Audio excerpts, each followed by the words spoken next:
Hi guys, welcome back to our vlog. We are still in Edinburgh. If you haven't seen our other videos, please go back and watch them. Today we are going to Edinburgh Castle. It'll be a great day. It should take a couple of hours. We're going to do as much as we can. So stay tuned and check out Edinburgh Castle with us. Well, there's the castle from here. They're building a stage right now. Totally forgot what it's for, but they have a festival with the bands, right? Like the army bands, and they do performances. That's why it's good to take. We were taking a walking tour yesterday and learned all sorts of things from our guide. Can't impress upon you enough how great walking tours are, no matter what city you're visiting. Oh, this is a walk uphill to the top of the castle. Give yourself, yeah, well, just to the top of the hill to get to the castle. Make sure to give yourself plenty of time. It is, whew, it's a pretty good walk. I wonder if there's a different way to go. Ramsay Garden. Wow. So they're building the stands right now. Just look how big these stands are. There has to be seats for like 10,000 maybe. Yeah, it's crazy. Here we go into Edinburgh Castle. Memorial to Bruce.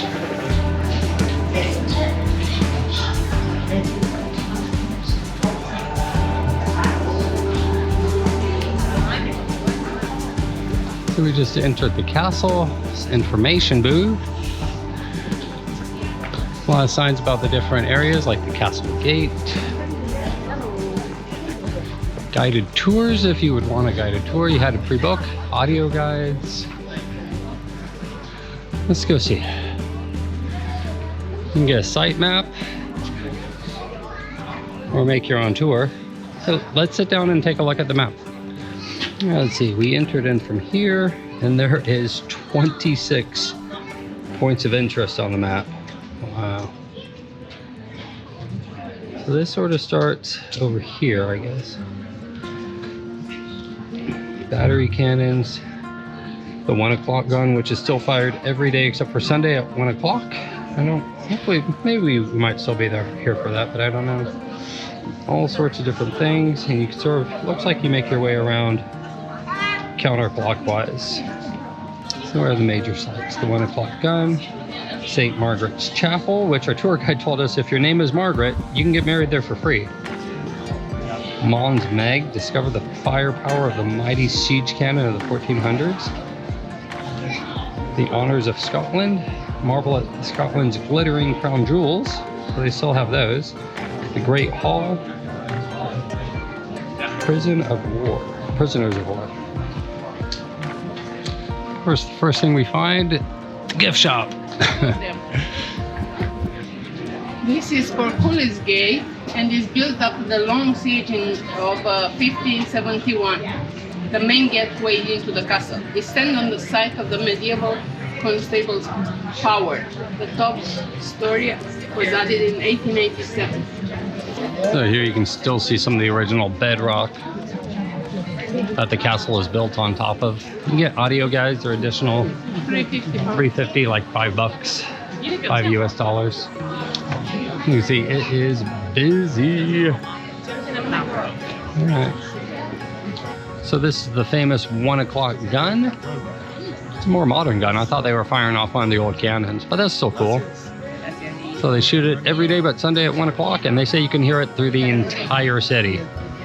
It's like a back to work after lunch cannon. But we're gonna try to be here at 1 o'clock to show it to you how they do it. I don't know, it's pretty busy in this castle, but we can see it. I know we'll hear it. Some history about the 1 o'clock gun and firing it off. There is a ton of stairs in all these castles, so bring a walking stick if you have multiple issues. I don't think there's a ton of like elevators or lifts or anything of that nature. It's a little exhibition room to the 1 o'clock gun and the tradition. Huh. Maybe, is that the 1 o'clock gun? I don't know. I'm not sure which one they fire off. I guess we'll find out later.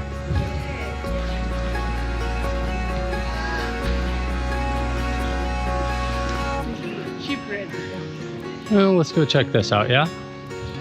Oh, private residence, yeah. Officer mess, yeah. It's actually, I guess, where the guy who runs this place lives. There's a ton of people in here. These tour groups are massive, too. So we're gonna go check out the Royal Scottish Dragoon Guard Museum. Waterloo, Royal Scottish Dragoon. Let's check it out. I guess we go up.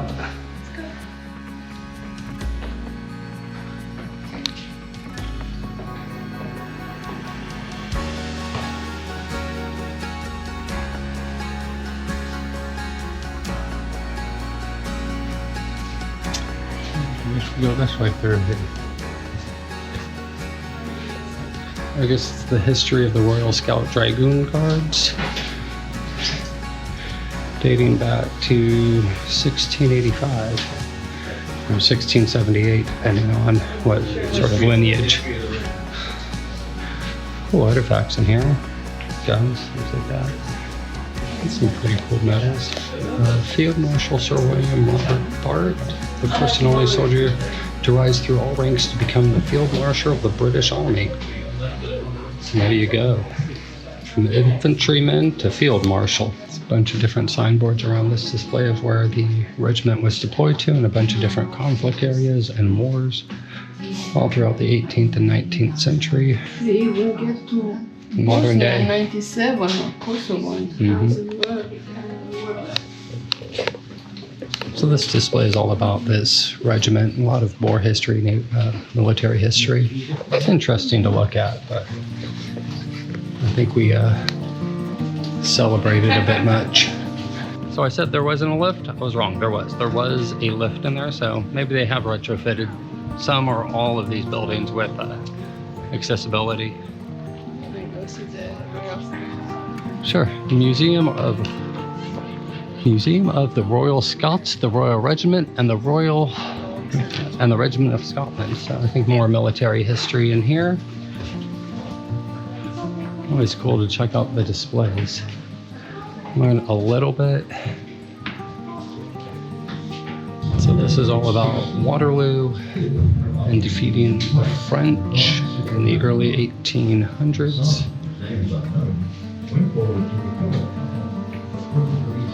I think we forget that this part of Europe was basically in constant conflict from like the 1600s until 1944. War basically never stopped in Europe for 200 years. And some of the medals, Imperial Service, some different people and their medals. Really cool. Interesting.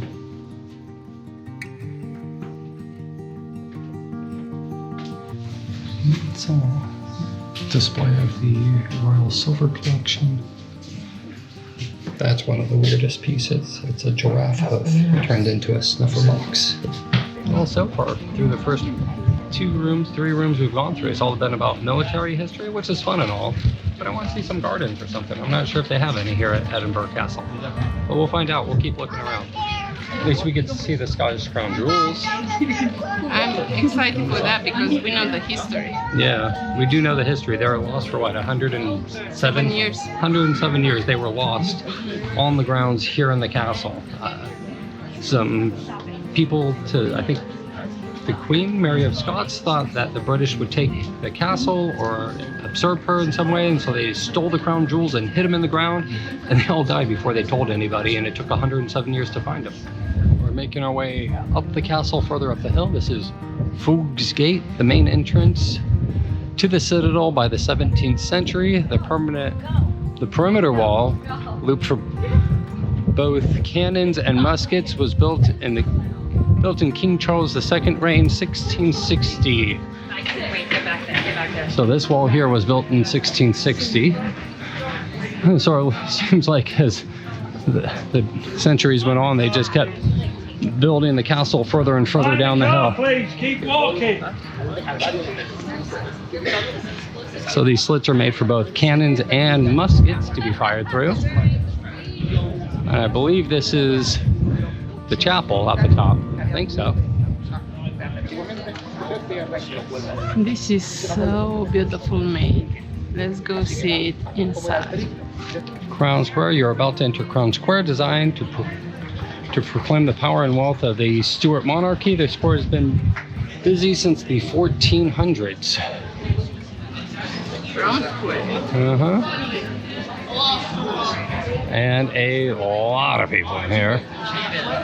So the building we're entering now is the Scottish National War Memorial. No cameras, no videotaping. Please be quiet. This is a memorial. So we're going in the Great Hall now. Ooh, smells like the old hall. So it's the exact same roof system that we've seen in the other castle. What castle was that?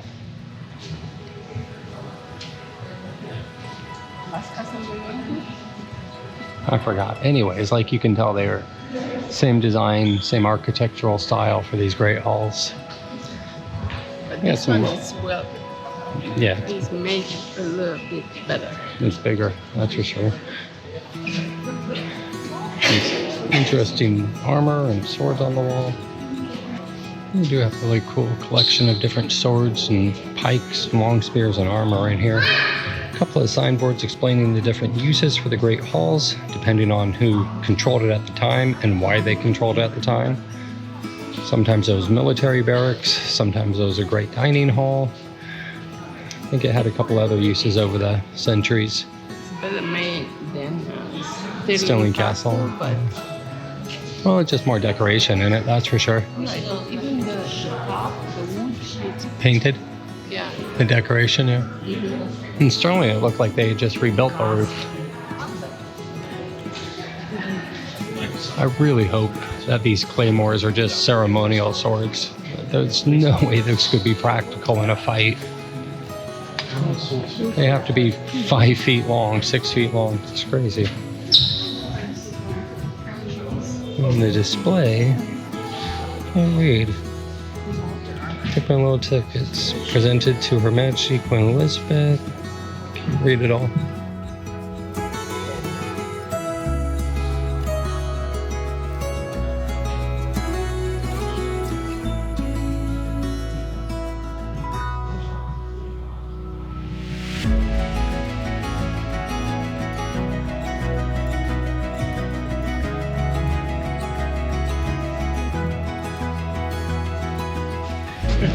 With all the intricacies, all the details. If you look at all the old woodwork, old metalwork, so much more interesting. Yeah, babe, just busy in here. I think I prefer the castles with less people. So it says entrance honors of the kingdom. I guess this is where the Scottish crown jewels are, and there is quite the line to go see them. Royal Palace. All right, let's see if we can get in here. I know it sounds crazy, but so far, this is my least favorite castle of all the ones we've seen. Is it because I hate people? Baby, you know.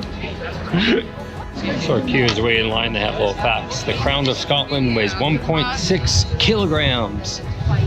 And we wait in line more. Please, no photos or video or anything else in here. That's unfortunate. Well, no filming of the crown jewels, but they look pretty cool. Nothing over the top, just a crown, a couple of swords, things like that. Now we're in the royal apartment. I'm assuming we can film in here. Of course, the obligatory gift shop. Cute, you have to look in the mirrors so you can see what's on the ceiling, I guess, or on the wall. This room's dedicated to Mary, Queen of Scots, and her royal lineage, who married who, and all that type of stuff. We're going into the next room here. A bunch of different coat of arms, things of that nature. It's a cool fireplace. Of course, the combined coat of arms, Scotland and England. The unicorn and the lion. So I translated the writing under the symbol, and it says James the First, King of Britain, France, and Ireland. So I guess James here was quite the conqueror.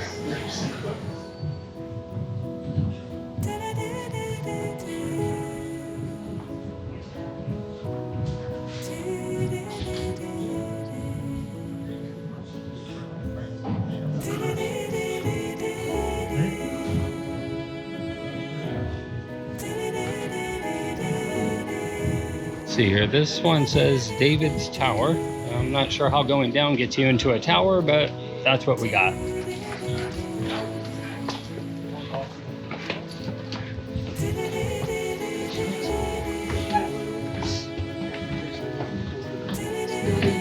Wow, we're getting into the old castle here. North wall of David's Tower, so we're sort of under the towers.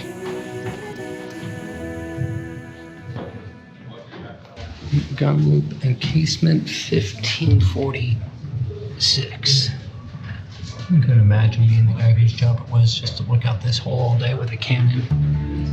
So I guess the Scottish Crown jewels have been hidden a couple of times. Here in David's Tower they were hidden during World War II just in case the Germans invaded. It's probably not a great video, it's so dark in here. It's a fun little scene. Archman arming the wall. Door to wall walk. That does not look like a door. Maybe it used to be.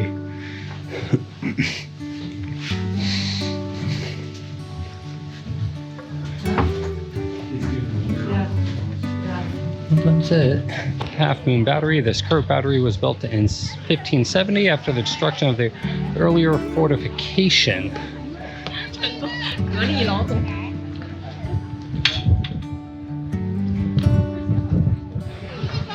The well, liquid assets. You can see some water down there. Wow, the well is 34 meters deep and can hold 135,000 liters of water. And it's a cistern, so it's not fed by rain, it's just a cistern. It's basically a giant hole in the ground that they built to collect rainwater.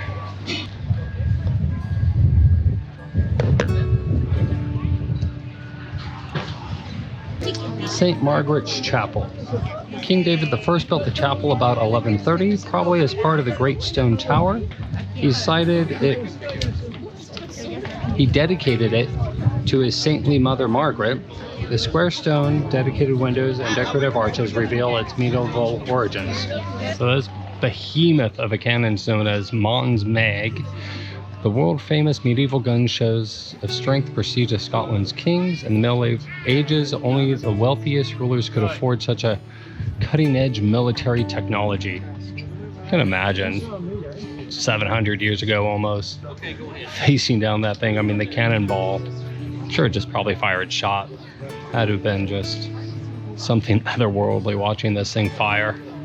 St. Margaret's Chapel. Step inside the oldest building in Edinburgh Castle, 1130. And they say this one, the number of times Edinburgh Castle has been destroyed, this one never has been. Let's see if we can squeeze in here. Stained glass windows are beautiful. I don't know if they're original, but they are just really beautiful. Such a old chapel. Yeah. Well, I'm sure when they built this in the year 1130, it was in a little chapel.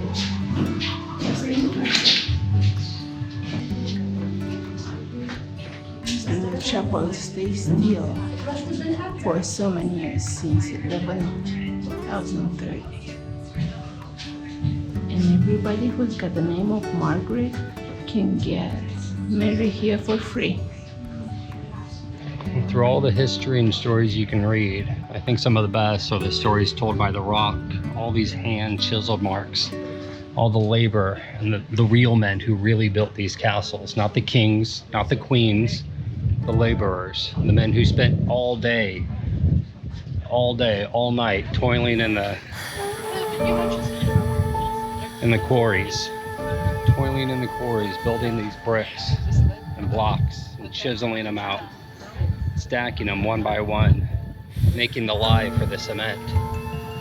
That's the real stories, and there's not a single story in this castle about any of them. So this goes into the prison, the dungeon area. Edinburgh Castle, prisons of war. So the vaults here in the castle were used as prisons for over 50 years, from 1757 to 1815, and this is one of the doors and all the graffiti that the prisoners had carved on the inside.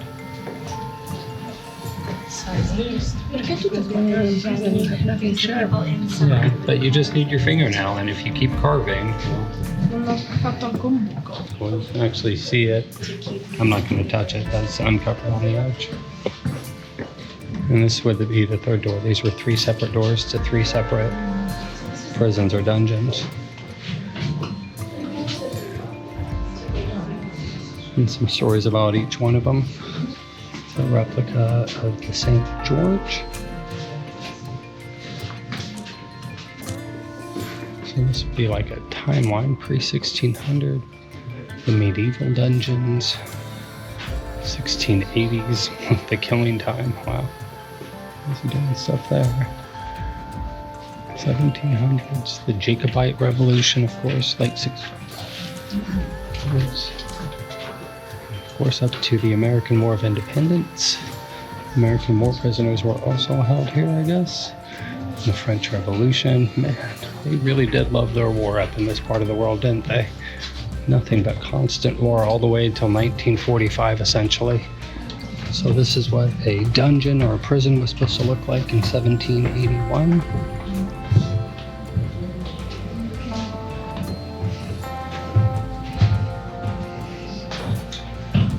Simple hammocks for the prisoners to sleep on. I do love the dominoes on the table.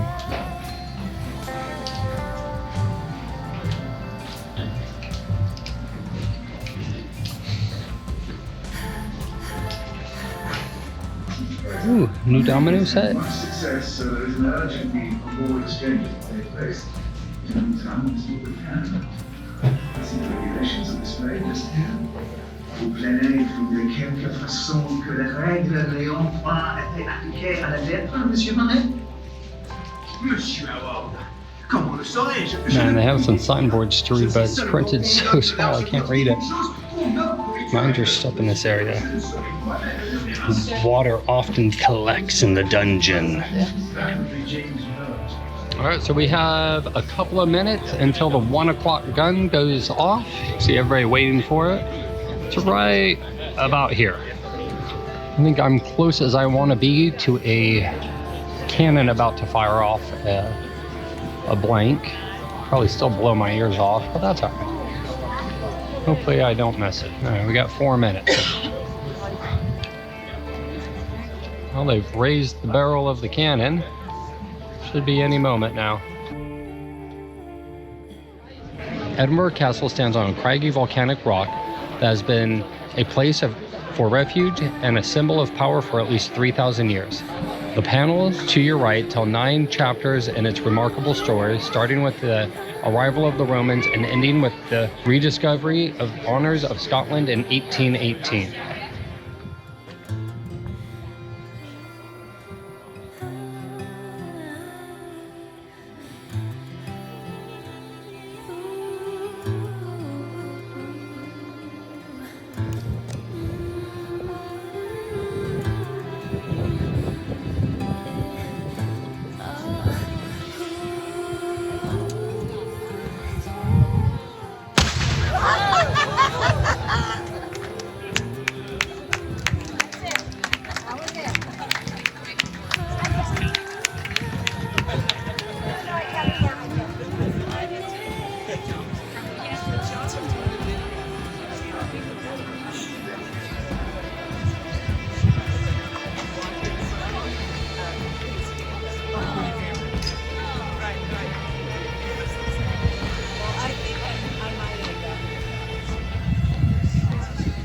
So we're finishing up here at Edinburgh Castle. It was an enjoyable experience. I'm glad I went. But so far, out of all the castles we've seen, I think this was my least favorite. Mostly because it was so busy. Just tourists everywhere, which I'm part of the problem. I get it. But the other castles were more enjoyable because there's just less people and they felt less Disneyland. This felt very Disneyland-ish. Feels very Disneyland, and if I wouldn't get the tickets to go see the castle, I would be so upset. I didn't know I wouldn't lose much. Because if you come to Edinburgh, you have to see the Edinburgh Castle. Yeah. That's all it is. It's not my favorite. but It's all right. It's worth seeing. But I like Stirling Castle better. I liked Dunvegan way better. Up in the Isle of Skye. and even Ellen Dune was Ellen nice, Dune. at least from the outside. Yeah. This one. And I think a lot of the other castles weren't restored to the same level this was. Yeah, this one. And that made this one feel a little fake. Even the crown. The jewels are here. Jewels are here, and you cannot take Pictures. record. But you can see the oldest building in Edinburgh, which is dated from 1130, which was the Margaret Chapel. Mhm. And your name is Margaret, you can marry here for free. So that was cool. It's not a big room, it's not impressive, but it's interesting to see how come the other buildings didn't stand the earthquake. No, it wasn't an earthquake. It's been destroyed a couple of times. It's been blown up, it's been bombed, it's been attacked. Look how many people are here. It is so busy here, it's We crazy. got the